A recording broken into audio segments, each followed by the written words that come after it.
Downs, and this is Radio 3NY.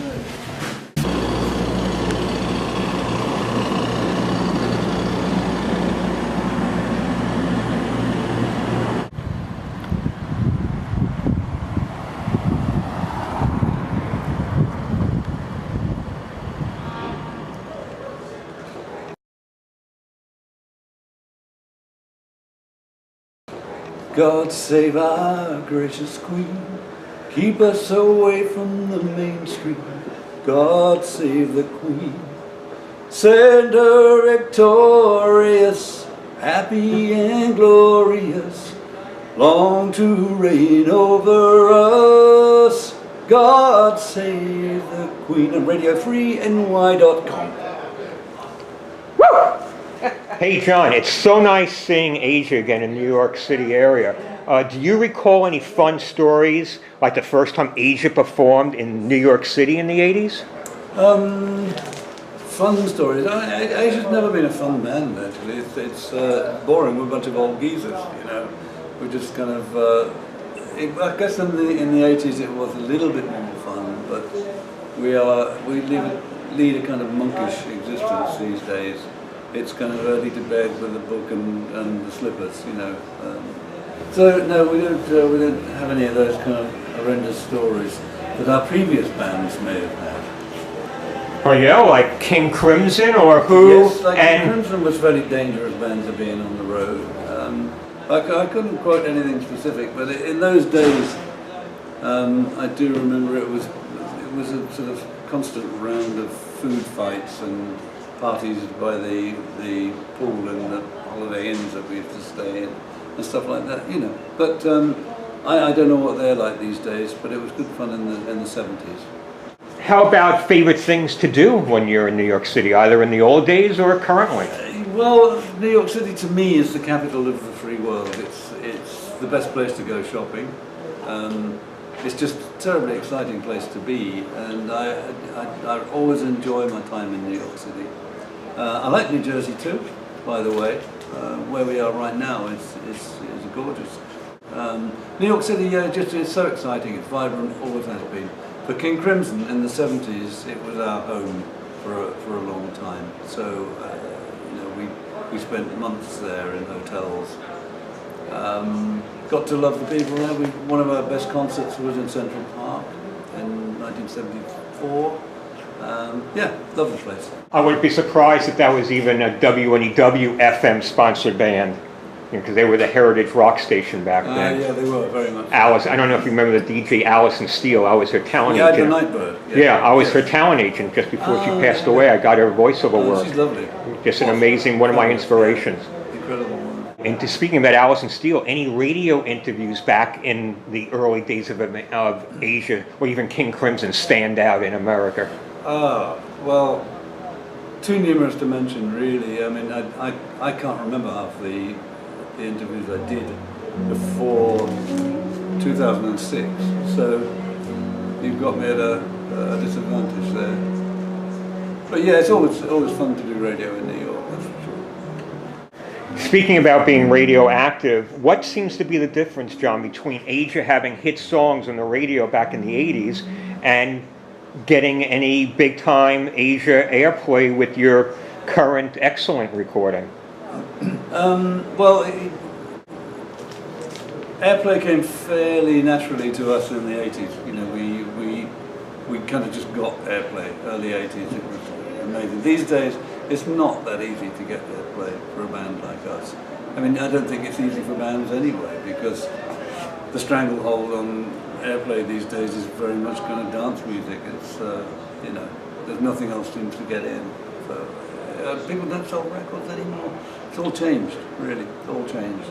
The accent is very much these days on concerts and merchandise, for us anyway. Sorry, carry on. No, I was going to say that probably because you're not a 20-year-old pretty face on American Idol, that makes a difference too. Yeah, maybe true. I wouldn't want to be, in all fairness. I wouldn't want to be on X Factor or American Idol. They used our music for Canadian Idol. They used An Extraordinary Life as the intro music for Canadian Idol. That's as close as I got to go.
Now, it is a known fact that the great late Kurt Cobain was influenced by King Crimson. Yes.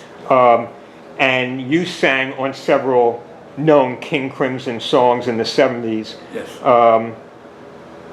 When this interview goes online, I believe you have a live recording, One More Red Night, of classic King Crimson songs. Can you tell us a little bit about that? Yeah, it's with a band called District 97 from Chicago, and they have a girl singer who was on American Idol. She was in the final top 10, I think, of American Idol a few years back. She's brilliant, absolutely brilliant, and we do duet versions of King Crimson songs from the Red era, and that album was recorded live in Chicago at Reggie's last year, and it'll be out on my very own record label called Primary Purpose, and it's a good record. Yeah, they're an incredibly talented band, and if I can do anything to help them, I will. You know, but it's very, very difficult for a progressive band in today's musical atmosphere. Very, very difficult. So they deserve all the success they can get. Is there anything that your fans would find interesting about those 1970s sessions that you sang on, and perhaps anything you could share with us about being on the road with King Crimson at that time?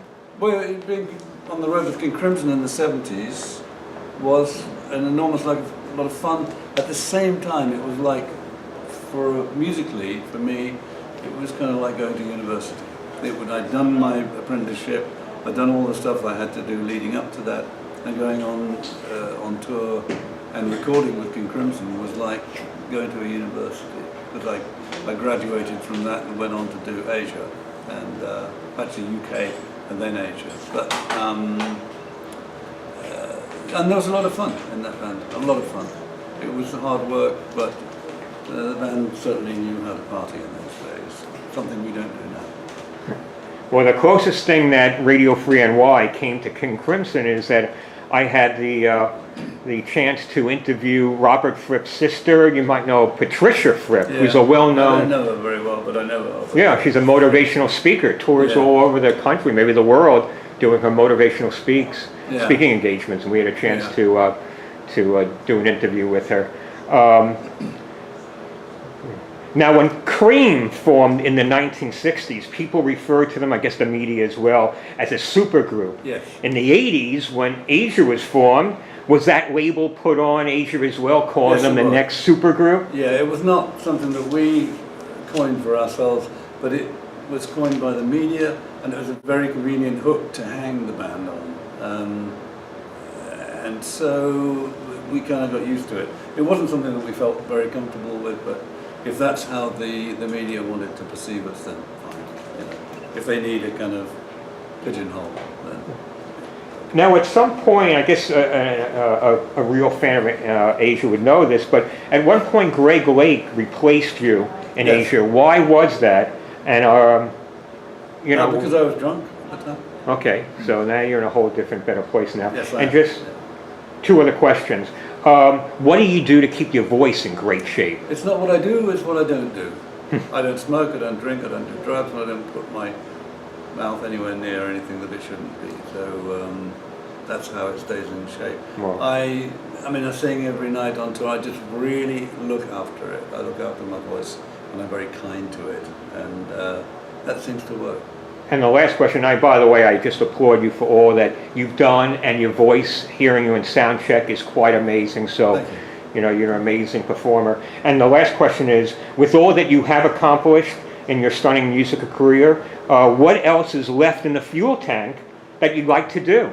Well, there's plenty of gas in the tank, that's for sure, so to speak. What else would I like to do? Just more of the same, really. I'd wake up every day and face the challenge and get on with it. There's plenty of other things to do. Next year I'm doing a tour of Germany with the Bohemian Orchestra. We're doing a different town every night for a month. Then I might do some dates with District 97. I've worked with Steve Hackett on and off. Of Genesis. We'll do more Asia. Then there might be more UK. So plenty of things for me to do. Well, I will not be idle. I will not be an American Idol. or Billy Idol. Billy may well be idle, Right, but well. I will not be. Radio Free NY, thank you so much Thank for you. your time, and for Thank you. Bruce for Yeah. arranging this, and Thank you, Bruce. we'll see you on stages around the world. You will. Thank you very much. Radio Free NY.